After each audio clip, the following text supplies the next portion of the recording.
Ces eaux sont celles du lac de Van, en Anatolie du Sud-Est. Cette région est historiquement celle de l'Anatolie orientale. Cette région a essuyé pendant 26 ans la terrible violence d'une guerre civile et près de 2 millions de personnes y ont péri avec la Première Guerre mondiale.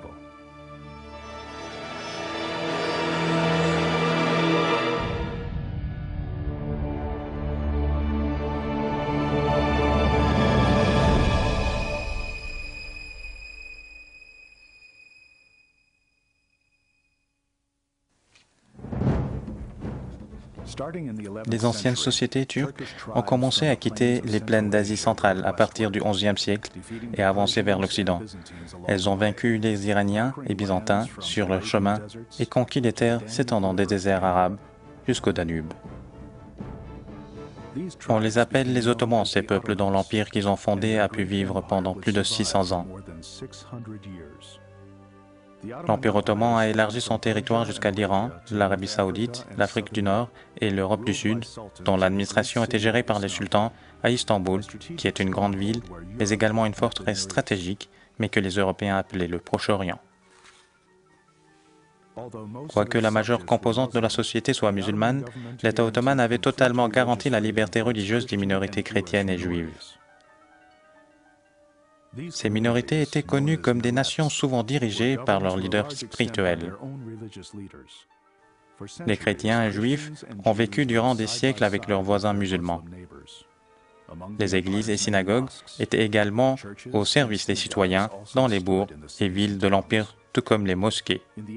Au cours des années 1800, les pays d'Europe ont multiplié leur pression sur Istanbul et commencé à occuper les terres ottomanes.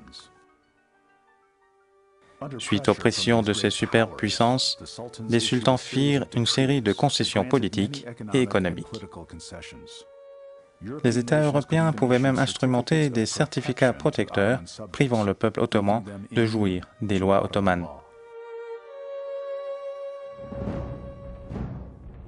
Une vague de nationalisme prit l'Europe au XIXe siècle, affaiblissant ainsi l'Empire ottoman. Une série de guerres d'indépendance ont éclaté ensuite en Europe du Sud sous le mandat des superpuissances. D'abord la Grèce, puis la Serbie, la Roumanie, la Bulgarie et le Monténégro se sont séparés. À l'aube du XXe siècle, l'Empire ottoman avait perdu ses terres en Europe et en Afrique du Nord. Sous l'impact des envies impérialistes, l'Angleterre, la France et la Russie tracèrent la ligne de la séparation entre les administrateurs musulmans de l'Empire ottoman et les communautés chrétiennes. Les Arméniens, alliés utiles et chrétiens, étaient au centre des regards attentifs des Occidentaux. Dans les temps anciens, les Arméniens avaient fondé le royaume en Anatolie. Durant les 2 millénaires écoulés, ils se sont éparpillés en Anatolie et au Caucase. Les Arméniens ont beaucoup contribué à la culture et société de l'Empire ottoman comme une minorité remarquable. Il est insensé de voir les Arméniens comme une minorité oppressée dans l'Empire ottoman. En réalité, ils entretenaient de très bonnes relations. Il y en a d'entre eux qui ont même été ambassadeurs et ministres des Affaires étrangères. Certains d'entre eux géraient même des banques. Les Arméniens composaient la nation et la communauté chrétienne la plus fidèle. Ils étaient membres d'une race réputée.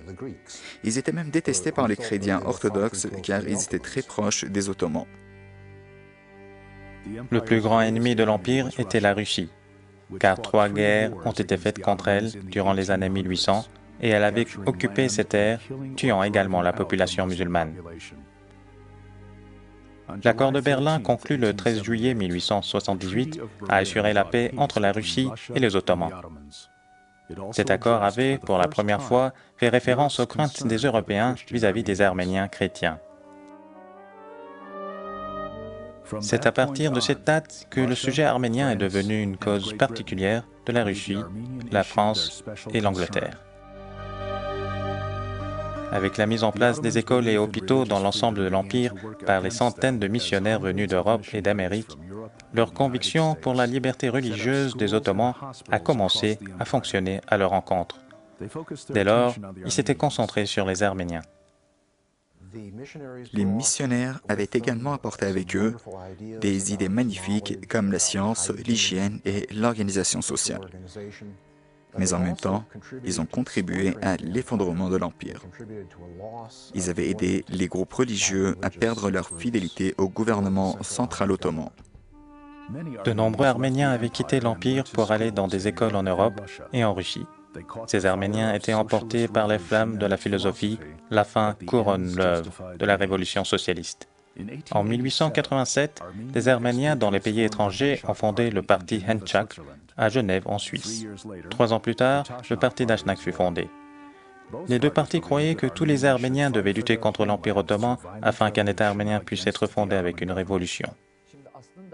Il existait en effet dans les années 1890 des organisations terroristes arméniennes telles que le Hendchak et le Dashnak. Comme selon les critères des États-Unis qui qualifient Al-Qaïda d'organisation terroriste, ces organisations œuvraient également comme des organisations terroristes, lançaient des complots et faisaient des incursions dans divers endroits. Les leaders des partis Hendchak et Dashnak avançaient qu'ils lanceraient une campagne de terreur contre les Turcs et Kurdes en Anatolie orientale. Voici ce qu'avait dit l'ambassadeur britannique à Istanbul. L'objectif des révolutionnaires arméniens est de créer une anarchie et de susciter la réaction de l'Empire ottoman afin d'assurer l'intervention des forces étrangères. Les révolutionnaires arméniens, emportés par le marxisme et le nationalisme, avaient déclaré la guerre contre l'Empire ottoman.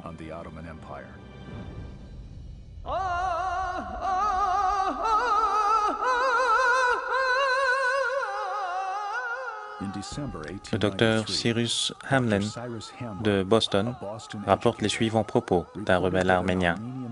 « Nous allons massacrer les Turcs et Kurdes, mettre le feu dans les villages, et les musulmans attaqueront furieusement les Arméniens sans défense et les massacreront. Nous allons faire cela à tout prix. » Ils n'avaient pas d'autre choix. D'ailleurs, ils auraient dû attaquer les musulmans car les musulmans les attaquaient. Ainsi, un conflit était devenu inévitable. Désormais, aucun groupe n'était impartial. Il y avait ceux dans les camps des Ottomans et ceux dans ceux des Arméniens et Russes. À partir de 1894, des insurrections d'Arméniens avaient éclaté à l'est de l'Anatolie, y compris Trabzon, Sivas, Erzurum, Bitlis et Van. Les Arméniens étaient à l'origine des incidents, c'est-à-dire que c'étaient des événements sanglants. Les Arméniens tuaient les musulmans et à l'issue des provocations, le gouvernement et peut-être le peuple local allaient calmer les incidents et en réplique tuer un groupe d'Arméniens. Mais bien sûr que le plus important pour les Européens, c'est que des Arméniens aient été tués, alors que les musulmans massacrés ne signifiaient strictement rien pour eux. Telle était leur approche. Les forces ottomanes ont répliqué en tuant de nombreux Arméniens. Alors que la presse occidentale a présenté les Turcs comme des assassins impitoyables, elle n'écrivait pratiquement rien sur les musulmans massacrés, dont les mains et pieds étaient liés. Ils souhaitaient obtenir l'indépendance du peuple arménien en recourant à la force. Mais c'était erroné, car les Turcs avaient profondément été blessés en raison de ces activités terroristes après qu'ils aient vécu côte à côte durant des siècles. Ces rebelles marxistes avaient obligé certains Arméniens à défendre leur cause. Voici ce qu'écrivait le diplomate et général russe Mayatsky sur ceux qui ne visaient pas directement. Les paysans arméniens sans armes avaient été forcés à appuyer les rebelles armés au prix de leur vie. L'île Akhtamar, entourée par le lac de Van, était devenue un quartier pour les rebelles arméniens. Les attaques contre les villageois musulmans étaient planifiées ici et on les provoquait pour se venger. Les révolutionnaires attaquaient les policiers et autres fonctionnaires publics. Les villages kurdes étaient leur cible favorite. Les conflits de terrain entre Arméniens et Kurdes remontent à un long passé. Cette hostilité s'est manifestée sous forme de violents massacres. Les rebelles arméniens les utilisaient pour attaquer les tribus kurdes, mais recouraient plus fréquemment à leurs hommes venant de Russie. Pourquoi ce groupe de 30 personnes allait maintenant attaquer une grande tribu kurde? La seule raison était de multiplier les représailles. Vous attaquez une tribu kurde, peuplée et armée. Vous tuez de nombreuses personnes pauvres et attaquez un village sans défense. Vous faites des choses capables de créer des problèmes et prenez ensuite la fuite. Les Kurdes n'étaient pas des personnes à garder le calme face à toutes ces provocations. Ils avaient alors commencé à tuer les Arméniens. De violents affrontements survenaient en Anatolie orientale entre les Kurdes et Arméniens. Lorsque les Kurdes furent acceptés dans l'Empire ottoman, c'est-à-dire dans l'armée ottomane, il y avait eu de grandes tensions entre les Arméniens et les Kurdes en Anatolie orientale, car les Kurdes pouvaient parfois être utilisés par le gouvernement central pour leur propre but et devenaient parfois incontrôlables. Le massacre des Arméniens innocents n'était pas important pour les rebelles, car leur unique but était la provocation. Le massacre de suffisamment d'Arméniens allait garantir le déploiement de soldats par la Russie, l'Angleterre ou la France. L'insurrection arménienne avait trouvé des précieux alliés à Istanbul, c'est-à-dire les patriarches arméniens et les grands leaders religieux de ce peuple. Ils ont appuyé la guerre pour la création d'un État arménien, car ils avaient de grands bénéfices. Et le patriarche a continué. Si vous essayez de créer une sorte de bataillon national, cela entraînera l'effrayante réaction des Turcs. C'est pourquoi vous ne devrez pas faire cela. Restez en attente, car personne ne viendra vous protéger, et tout particulièrement les Russes, car ils ne nous aiment pas. Vous savez quelle a été la réponse des nationalistes au patriarche? Ils l'ont tué. Lorsque les Arméniens portaient la guerre vers Istanbul, la philosophie qui disait « la fin couronne l'œuvre » continuait. Le 24 août 1896, un groupe de révolutionnaires arméniens ont occupé la Banque ottomane, symbole du capital de l'Empire. Cet incident a entraîné une révolte dans la ville. Les actes de violence ont donné la mort à pratiquement 400 musulmans et 1700 Arméniens.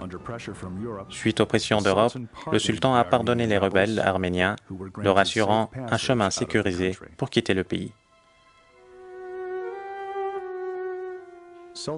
Le sultan Abdülhamid II, au trône depuis 20 ans, était très fâché contre les rebelles et leurs activités terroristes.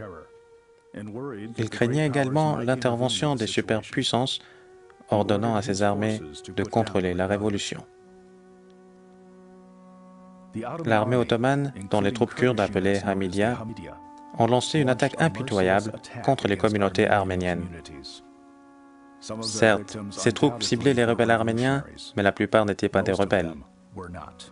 Des milliers d'Arméniens furent tués en Anatolie orientale entre les années 1895 et 1897. Ces massacres étaient en effet des avertissements contre les Arméniens afin qu'ils ne se réorganisent plus et, selon ceci, ils ne devraient plus réessayer le même chemin, ne plus s'opposer à l'État ottoman et renoncer aux demandes de réforme, car on redoutait que ces demandes se transforment plus tard en une demande d'autonomie et d'indépendance. En réalité, le plan du parti Enchak envisageait l'indépendance d'une partie des Arméniens. Malgré cela, les rebelles arméniens, comme par exemple le général Antranik, continuaient à faire la guerre. Ces troupes ont poursuivi leurs attaques entre 1901 et 1904, massacrant des milliers de musulmans innocents. Les rebelles arméniens, qui étaient appelés des guerriers d'indépendance par la presse occidentale, ont continué leur lutte contre l'État ottoman. Lors de cette lutte, des missions chrétiennes servaient de centre de militants. Ces écoles de missionnaires avaient commencé à servir de citadelle pour les Arméniens. Ils pouvaient, dans ces écoles, cacher les armes et munitions et recevaient des ordres des leaders du comité de la Révolution par l'entremise de ces écoles.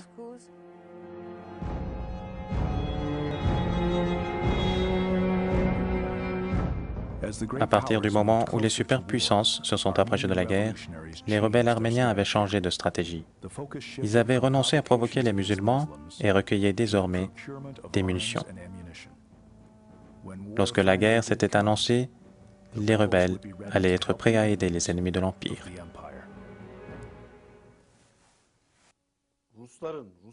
Nous avons plusieurs documents et informations sur le rôle des Russes, c'est-à-dire de la Russie, de la France et de l'Angleterre, sur la révolution arménienne. Pour ce qui est du rôle dans l'organisation et l'armement des pelotons arméniens, ils les ont autorisés à faire la guerre contre l'armée ottomane et ont assuré la formation des brigades de bénévoles arméniens. Des changements radicaux sont survenus dans l'ordre politique ottoman en 1908. Le Comité de l'Union et du Progrès, étant une coalition des politiciens réformistes et leaders militaires, a destitué le sultan le 23 juillet. La constitution de l'Empire en suspens depuis 1876 et son assemblée ont regagné leur position initiale. Le peuple ottoman pouvait à nouveau participer aux élections conduites par une monarchie constitutionnelle. L'Assemblée a divulgué les lois pour des réformes politiques, sociales et économiques. Même le parti d'Ashnak était d'accord pour coopérer avec ce nouveau gouvernement. Peut-être que l'autonomie politique pouvait être obtenue sans recourir à la terreur. Mais lorsque les guerres balkaniques ont éclaté en octobre 1912, les mouvements réformistes ont été omis. La Grèce, la Serbie et la Bulgarie ont lancé une offensive contre l'Empire ottoman, occupant ces terres en Europe. Des milliers de musulmans ont soit été massacrés, soit chassés de l'Europe du Sud lorsque les armées balkaniques avançaient. Une grande armée de réfugiés a afflué vers l'Empire, fuyant la scène de la guerre. Comme un terrible début de la Première Guerre mondiale, les Balkans ont été divisés au terme de cette offensive, la famine et le massacre.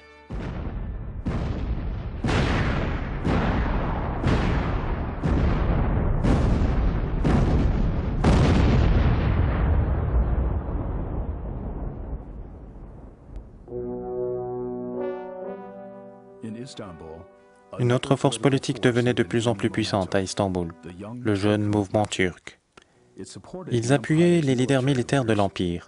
Le gouvernement ottoman était devenu au début de l'année 1913 une dictature conduite par le trio Enver Pacha, ministre de la Guerre, Talat Pacha, ministre de l'Intérieur, et Cemal Pacha, ministre des Forces maritimes. Durant leur administration, voire même jusqu'à la fin amère de l'Empire, les réformes politiques et sociales ont continué. Le président de la délégation nationale arménienne, Bogos Nubar, pouvait encore négocier sur certaines réformes pour le peuple arménien. Mais ces engagements ont disparu avec l'apparition de la Première Guerre mondiale. En août 1914, la guerre tant attendue par l'Europe avait éclaté. L'Angleterre, la France et la Russie se sont unis contre l'Allemagne, la Bulgarie et l'Autriche-Hongrie. Istanbul avait alors décrété une mobilisation dans l'armée et s'était mis à attendre. Guillaume II d'Allemagne avait proposé une aide militaire à Enver Pacha, ainsi que des armes, munitions et autres matériels. Des officiers allemands chargés de former les soldats de l'Empire avaient été dépêchés. Les Ottomans ont observé une hausse sérieuse dans les actes des rebelles arméniens après le début de la guerre dans le continent. Le parti Henchak avait avancé à Paris que le peuple arménien entrerait en guerre avec des glaives d'insurrection. La Première Guerre mondiale a commencé en Europe en août 1914. À cette date, il n'y avait aucune raison de prévoir l'Empire ottoman au sein de cette guerre, et d'ailleurs pourquoi le Moyen-Orient s'y mêlerait, car c'était le problème de l'Europe et n'avait aucun lien avec le Moyen-Orient. Mais après un incident que nous pouvons qualifier de accident, les Ottomans ont pris leur place dans cette guerre. J'ai qualifié ceci d'accident, mais ce n'était pas le cas. C'était le travail d'Enver Pacha, qui est un comploteur et intrigant très talentueux. Il occupait le poste de ministre de la guerre du jeune gouvernement turc de l'Empire ottoman. Enver Pacha avait trouvé le moyen d'entrer en guerre. Le 29 octobre 1914, les navires de combat ottomans avaient bombardé plusieurs villes russes sur les côtes de la mer Noire. Enver Pacha avait également planifié d'attaquer les troupes russes au Caucase. Mais c'était une erreur de raisonnement ratée. En décembre 1914, la 3e armée ottomane a débarqué en Russie avec 95 000 soldats. L'hiver était très rude, la neige était profonde, le froid était gelant et le terrain était difficile en Anatolie orientale et dans les monts caucasiens. Équipés de très faibles armes pour une guerre d'hiver, les soldats ottomans ont obéi aux ordres et marché vers une grande catastrophe.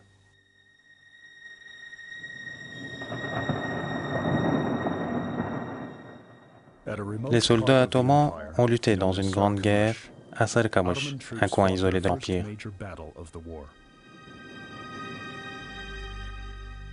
La 3e armée tenta de bloquer l'ennemi, mais les Russes s'opposèrent avec une contre-attaque. Ce débarquement était une catastrophe absolue pour les armées ottomanes. En janvier 1915, seulement 18 000 soldats, contre 95 000 au départ, n'avaient pu retourner à Erzurum.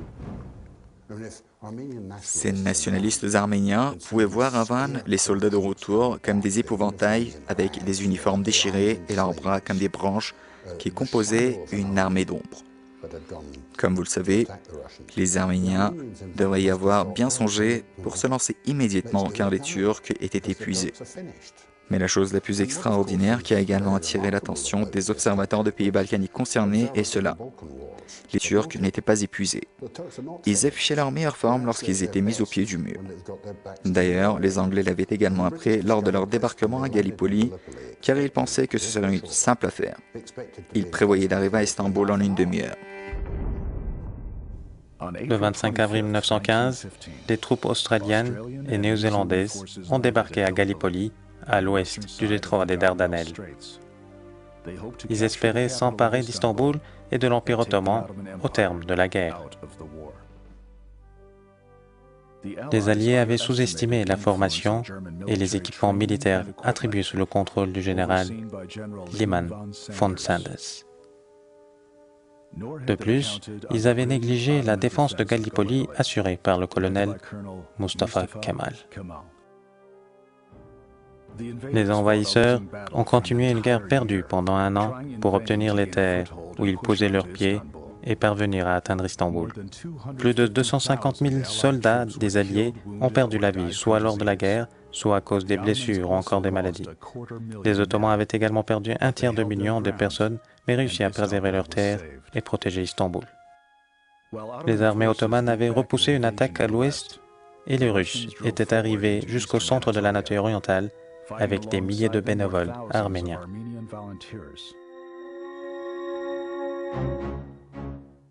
Les envahisseurs avaient intensifié leurs attaques à Van.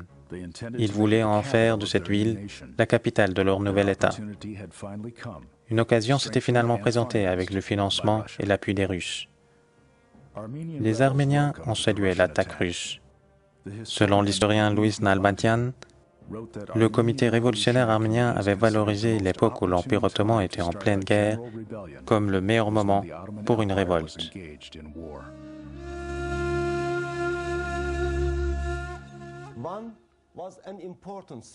Van était une importante ville et un important centre commercial pour les Arméniens.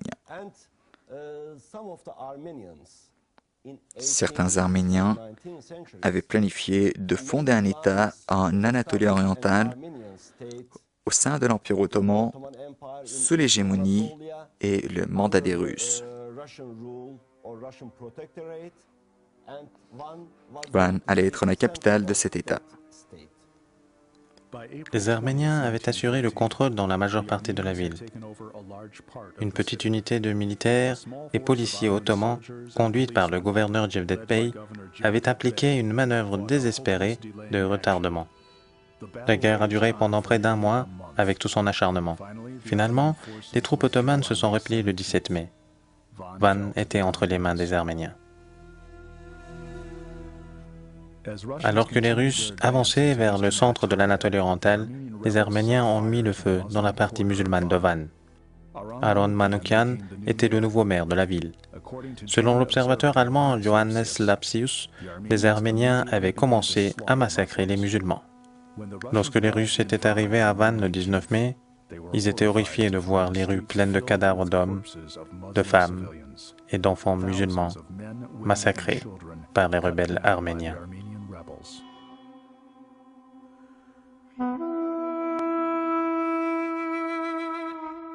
Excepté deux mosquées, la partie musulmane de la ville avait été brûlée. Avec l'appui des bénévoles arméniens, les Russes ont avancé contre une résistance minime en printemps 1915.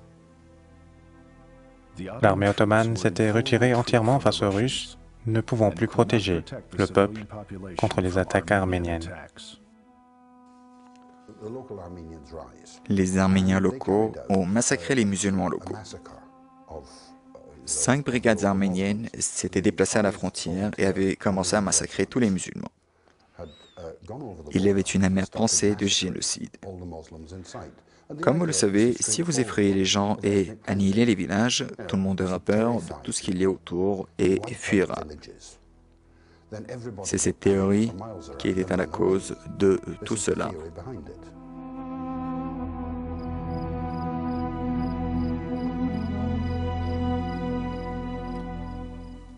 2500 civils non armés avaient été massacrés par les rebelles arméniennes dans ce lieu, près du village Zeve, et pas très loin de Van. Ils avaient été conduits ici et massacrés avec des pistolets et fusils automatiques.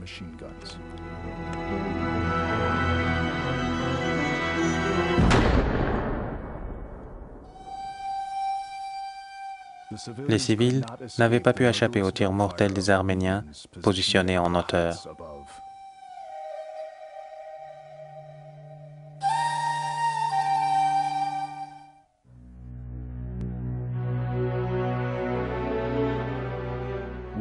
Malgré les rebelles qui manifestent une insurrection ouverte tout au long de l'Anatolie orientale, le gouvernement ottoman a décidé d'installer près d'un tiers des Arméniens en dehors des zones de guerre. Comme l'avait clairement affirmé Istanbul, cette décision avait été prise pour contrôler le mouvement insurrectionnel. Mais l'armée ottomane avait également reçu l'ordre de contrôler impitoyablement toute attaque et résistance. Les Arméniens avaient été victimes durant leur voyage d'émigration de la famine, des maladies, des massacres des tribus kurdes, ainsi que d'autres éléments versatiles. Plusieurs d'entre eux ont survécu. Selon le leader politique arménien Bogos Nubar, près de 390 000 Arméniens sur les 500 000 qui ont dû quitter leur foyer sont arrivés sains et saufs à leur point d'arrivée. Les troupes ottomanes ont pu récupérer en été 1915 et lancer une contre-attaque. Les Russes sont arrivés en 1915 et ont occupé plusieurs lieux dont Van.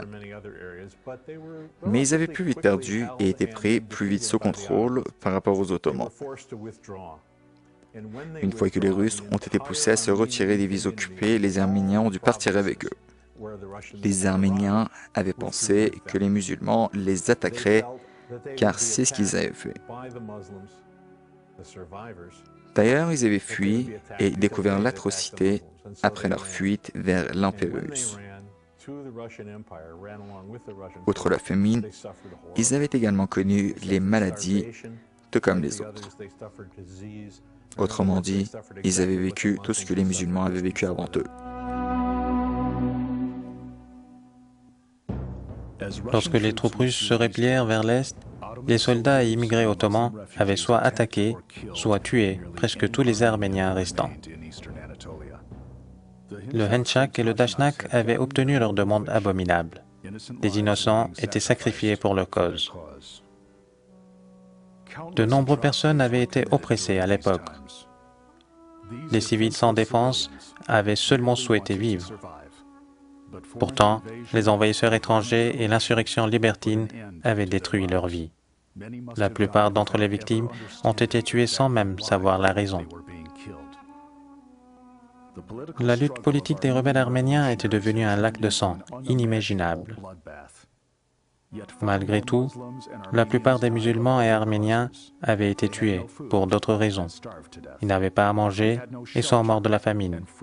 Ils n'avaient pas de médicaments et sont morts suite aux maladies. De nombreux Arméniens et autres scientifiques qualifient les incidents de 1915 de génocide commis par le gouvernement ottoman. La population restante avait été déplacée et par des manières différentes. Je pense que ces exodes étaient en effet les moyens de tuer massivement les personnes sans utiliser de pistolets, fusils ou autres armes. Car ces déplacements étaient très fatigants pour les piétons puisqu'ils devaient marcher dès la première étape où ils montaient sur les ânes et chevaux. Ils avaient été déportés finalement dans des régions hostiles comme la Mésopotamie. Ils essuyaient parfois les attaques des tribus nomades, des Kurdes et d'autres groupes selon la géographie. C'était également une bonne occasion pour le pillage, car les Arméniens apportaient souvent avec eux leur argent et parfois des objets. D'ailleurs, une partie de la population a péri sur ces chemins d'exode. Mais plusieurs experts de l'histoire ottomane n'approuvent jamais que les Arméniens ont été victimes d'un génocide au cours de la Première Guerre mondiale. Il est très absurde que les Ottomans deviennent soudainement des assassins de la société après tant d'années. Les Ottomans ont uniquement réagi contre une situation politique et militaire dangereuse. Ils n'avaient jamais été des monstres sanguinaires menant à un génocide. On prétend que les Arméniens n'ont pas forcément été tués par les balles des Ottomans, mais également en raison de la famine et des maladies attrapées dans les conditions imposées. La famine et les maladies n'étaient pas des problèmes propres aux Arméniens, mais également ceux des Turcs et des Kurdes. Les décès se sont produits de manière équitable dans tous les groupes.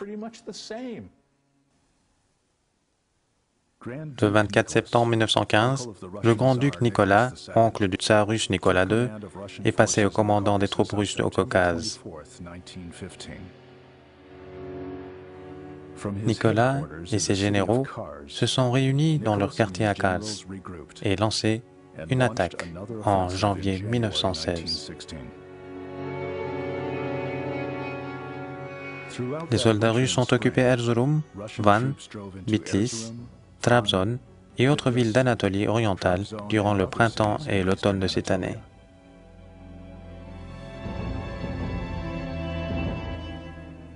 Nicolas comptait sur les bénévoles arméniens comme pionniers dans l'avancement, car ils connaissaient bien la région. Les rebelles arméniens avaient également perturbé les premiers rangs de l'ennemi, ainsi que les lignes de communication et voies de transport. À l'issue de la guerre de 3 jours, les Russes et Arméniens s'étaient emparés de l'ouest du lac de Van en février 1916.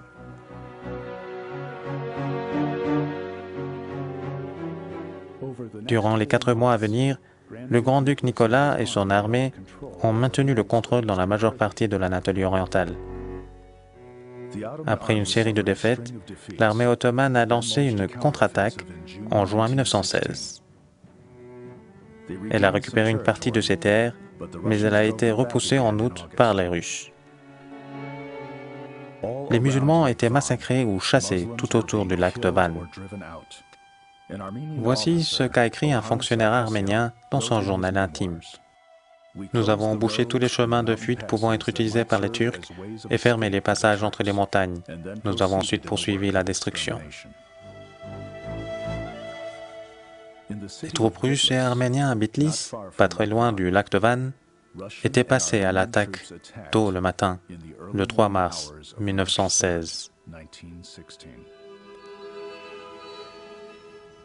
Les rebelles arméniens ont fusillé les rues et les maisons, massacrant les habitants de la région. Entre-temps, une foule de musulmans s'est précipitée vers le consulat russe, mais ils ont été chassés et tués par les rebelles arméniens.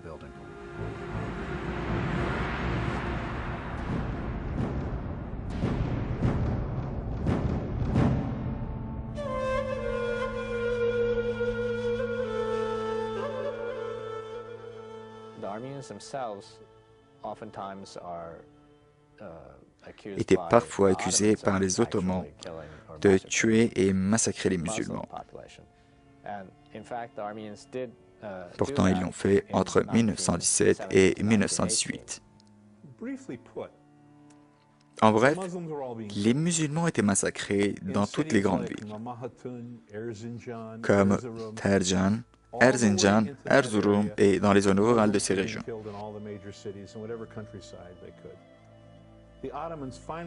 Finalement, les Ottomans ont attaqué et récupéré ces régions. Ils ont vu qu'à leur retour, les rues étaient pleines de cadavres. Ils avaient fait en sorte de les tuer le plus facilement possible en jetant les hommes, femmes et enfants dans des puits et les empoisonnant ainsi. De plus, ils avaient massacré tous ceux qu'ils avaient trouvés. Il faut également préciser que tous les Arméniens retrouvés avaient été tués par les Turcs et les villageois qui étaient revenus à leur village avaient retrouvé les cadavres de leurs proches. Mais il ne restait plus beaucoup d'Arméniens. La haine était omniprésente et personne ne se sentait en sécurité en raison de la terreur qui avait envahi la région. En automne 1917, il n'y avait aucune raison pour que les réfugiés musulmans attendent un miracle. Ces personnes étaient contrôlées par les Russes et tuées par les Arméniens. Entre-temps, une aide d'une source dont ils ignoraient était en route pour ces musulmans au pied du mur.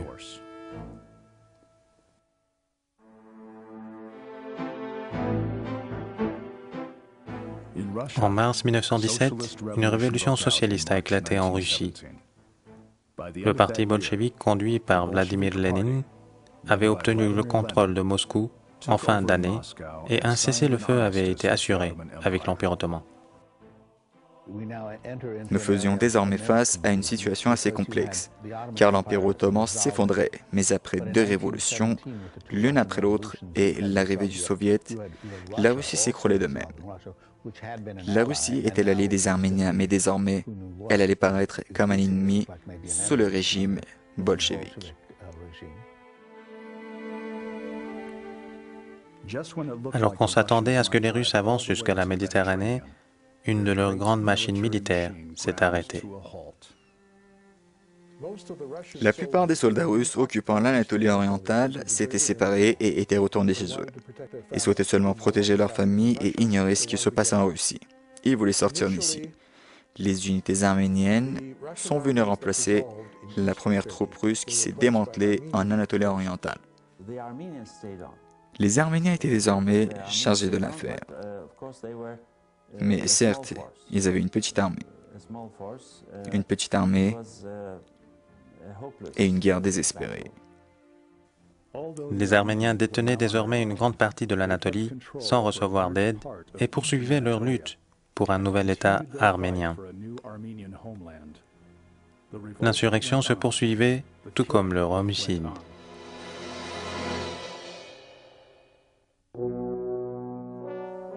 Une fois que les troupes russes étaient retournées, les unités ottomanes ont avancé et récupéré Erzurum en mars 1918. Van et Kars ont été repris par les Ottomans dans les mois suivants. Les superpuissances avaient dépêché leurs agents provocateurs dans l'Empire ottoman durant la guerre. Lawrence of Arabia était le plus fameux. Ils avaient une simple mission, provoquer les conflits, jouer des tours sur leurs demandes nationales, inciter à l'insurrection et bien sûr au massacre. Ils étaient particulièrement bien formés sur les moyens de provoquer les conflits entre les groupes. Ils voulaient des conflits armés à tout prix, peu importe les pertes dans quel groupe qu'ils soient.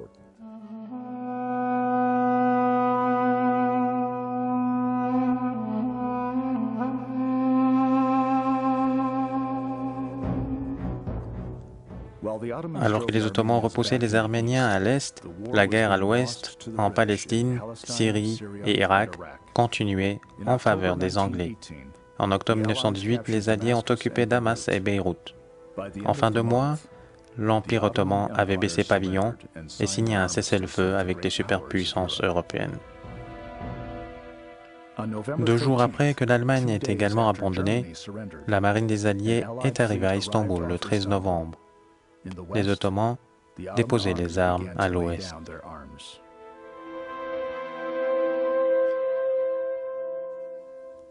L'année suivante, le leader arménien Bogos Nubar a rappelé que les Arméniens avaient fait la guerre dans leur camp. 150 000 Arméniens avaient pris position dans l'armée russe. Même après le cessez-le-feu, les leaders européens appuyaient la guerre des rebelles arméniens et des soldats grecs contre l'Empire ottoman. Les superbes puissances s'étaient réunies entre 1919 et 1920 lors de la conférence de paix de Paris pour diviser le monde. Les Arméniens essayaient, dans cette conjoncture, de fonder une Arménie indépendante. Ils avaient un projet de la Grande Arménie s'étendant de Tchoukourova à Erevan. L'Angleterre et la France provoquaient les Arméniens à l'est et la Grèce à l'ouest contre les Turcs afin de préserver leur système protecteur au Moyen-Orient.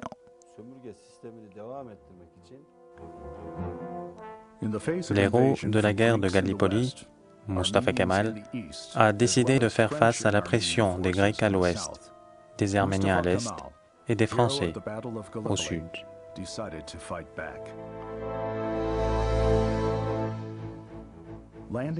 Lorsque Mustafa Kemal est parti pour Samsun le 19 mai 1919, il a réuni les soldats ottomans restants et établi une nouvelle force de combat appelée Armée nationale turque.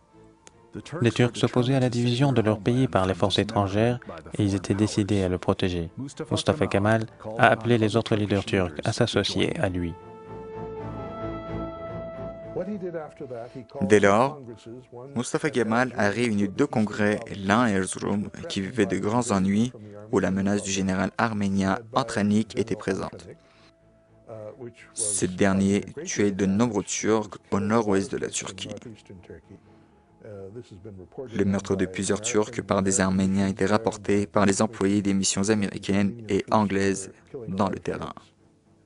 Mustafa Kemal a rejeté, lors du congrès de Sivas, le cessez-le-feu signé avec les superpuissances et forçant l'Empire ottoman à renoncer à la grande partie de son territoire. Cette nouvelle coalition nationale a déclaré la guerre d'indépendance contre les Grecs à l'ouest et les Arméniens à l'est.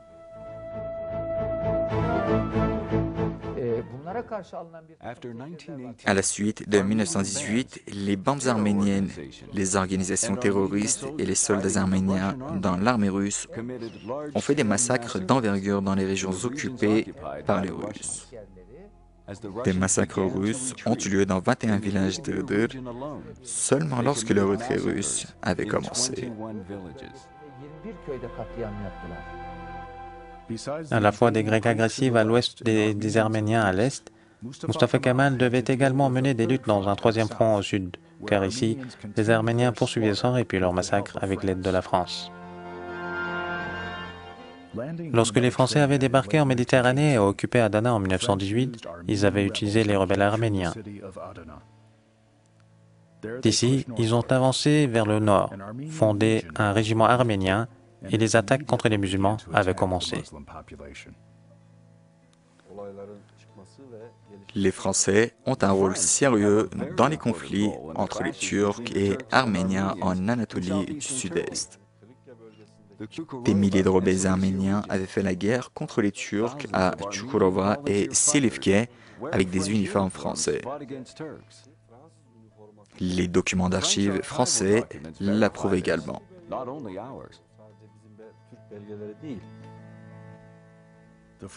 Les Français avaient promis aux Arméniens qu'ils ajouteraient Adana et la région de Silifke au grand État arménien. Mais leur plan avait échoué. L'oppression arménienne contre les musulmans était tellement grande que les Arméniens devaient être abolis.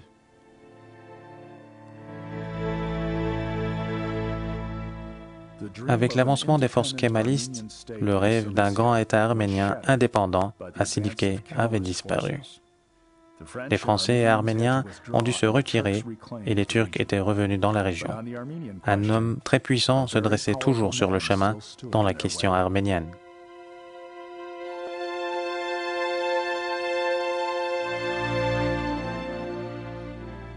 Les superpuissances avaient appelé le président américain Woodrow Wilson et demandé l'approbation du mandat arménien sur les terres réclamées par les Arméniens.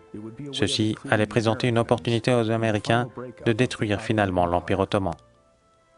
Wilson était pour les Arméniens qui étaient des fidèles chrétiens car il éprouvait une sympathie pour leur demande de séparation de leurs voisins musulmans. En automne 1919, Wilson a envoyé le général James Harbord en Anatolie de l'Est et au Caucase pour étudier et bien analyser la situation. Harbord et sa délégation ont évalué les sujets d'État portant sur les Turcs et Arméniens pendant 6 semaines. Le général américain Harbord avait été nommé pour étudier et analyser la situation en Anatolie orientale. Et c'est suivant ces évaluations que la mise en place au nom du mandat arménien allait être décidée. Dans son rapport, Harbord avait indiqué que les Arméniens ne constituaient la majorité nulle part en Anatolie orientale et ce constat avait joué un grand rôle dans le rejet du mandat arménien par l'administration des États-Unis d'Amérique. Lors de ses études, Harbord avait appris les massacres réalisés, mais aussi ceux en cours, remarquant ensuite que la plupart des victimes étaient des musulmans. La conclusion du rapport était en effet ni pour ni contre le mandat, car le général Harbord avait résumé avec 12 articles pourquoi les États-Unis approuveraient le mandat et en 12 différents articles pourquoi ils le rejetteraient. Ces articles furent débattus au Congrès et le mandat arménien en Anatolie orientale avait été rejeté avec, je pense, 57 voix contre 26. Le général Harbord avait remis à ses supérieurs les motifs raisonnables pour l'approbation du mandat arménien et des prétextes obligatoires pour le rejet de cette thèse. Une seule de ces raisons était remarquable, c'est-à-dire que les Arméniens n'étaient même pas proches d'une majorité en Anatolie orientale. La région était pleine de réfugiés musulmans qui ont subi des applications atroces depuis le début de la Première Guerre mondiale.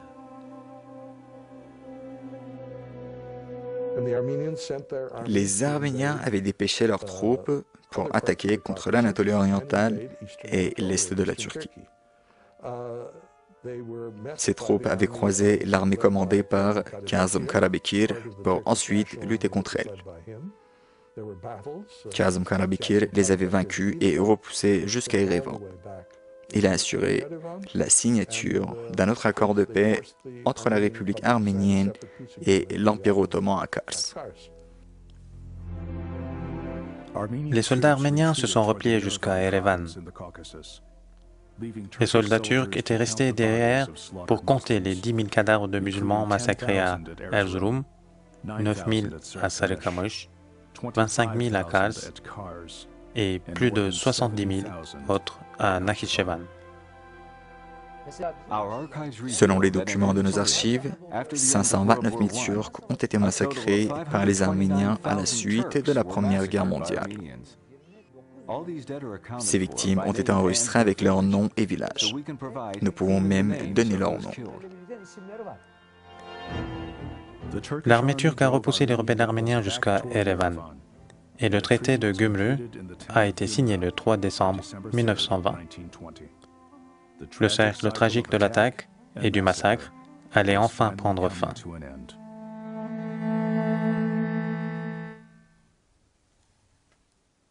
Les Arméniens avaient fondé 2 ans auparavant une république dans le Caucase, dont la capitale était Erevan, mais leur indépendance allait être de très courte durée. Les rebelles arméniens avaient fait la guerre dans le camp de leur allié, mais malheureusement, leur récompense avait été la traîtrise. Les rêves pour un État arménien s'étendant d'Adana à Erevan s'étaient soldés par une déception tragique. Il y avait toutes sortes de discordes entre les différentes puissances. Ces forces n'avaient pas voulu l'hégémonie d'autrui. Après avoir constaté que le gouvernement du sultan n'était pas pour elles, toutes ces puissances se sont entendues avec les nationalistes turcs et cela en quelque sorte les Arméniens. Excepté les Arméniens tués, ceux contrôlés par l'Empire ottoman ont finalement migré. Le moment était arrivé pour la grande migration arménienne. Cet événement ne s'est pas produit en 1915, mais en 1920, et les Arméniens, redoutant la vengeance des Turcs, ont pris la fuite après la défaite des Français au sud, et ils ont dû partir en Afrique du Sud et finalement à Marseille, peut-être au Liban et en Syrie. La vraie migration depuis la Turquie a eu lieu à ce moment. À Ankara, Mustafa Kemal et son gouvernement national avaient repris le courage avec la fin des affrontements avec l'Arménie et le retrait des troupes anglaises qui étaient descendues au Caucase pour appuyer ces affrontements. Mais à l'ouest, l'armée grecque avait avancé jusqu'au centre de l'Anatolie.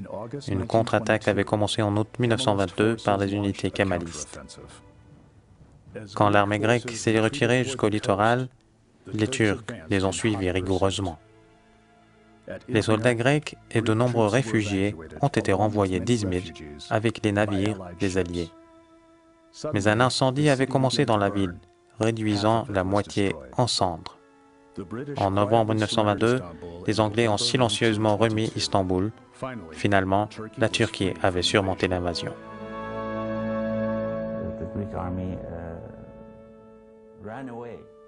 Les armées des grandes puissances ont fui.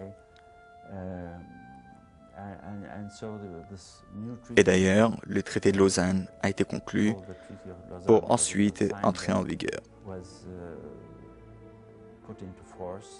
C'est à ce moment-là que la Turquie ne s'est pas contentée de récupérer l'Anatolie, mais elle s'est également emparée de la Thrace orientale.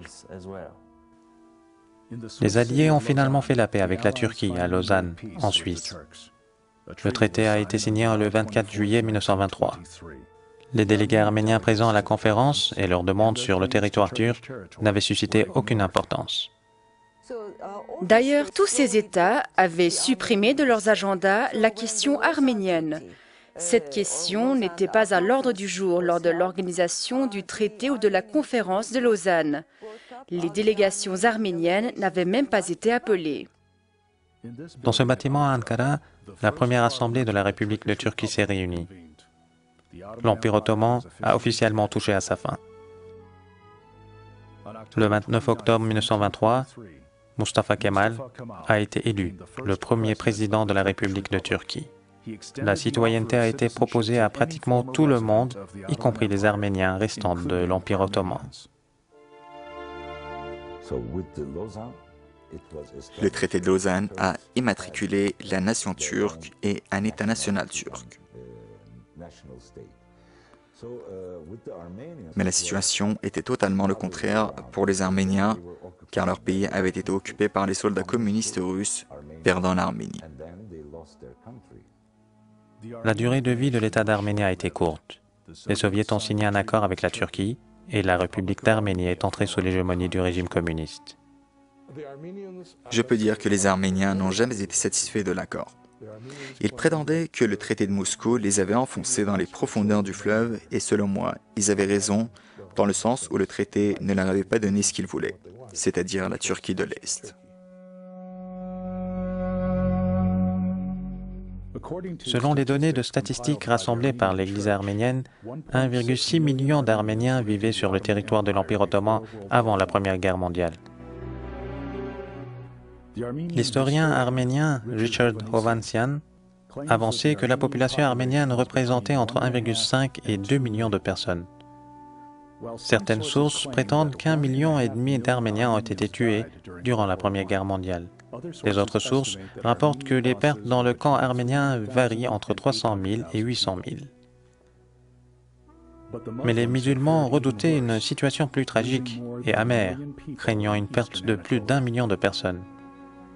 Selon l'Organisation des Nations Unies, 900 000 Arméniens ont émigré jusqu'en fin 1922 vers l'Europe, les États-Unis et autres pays.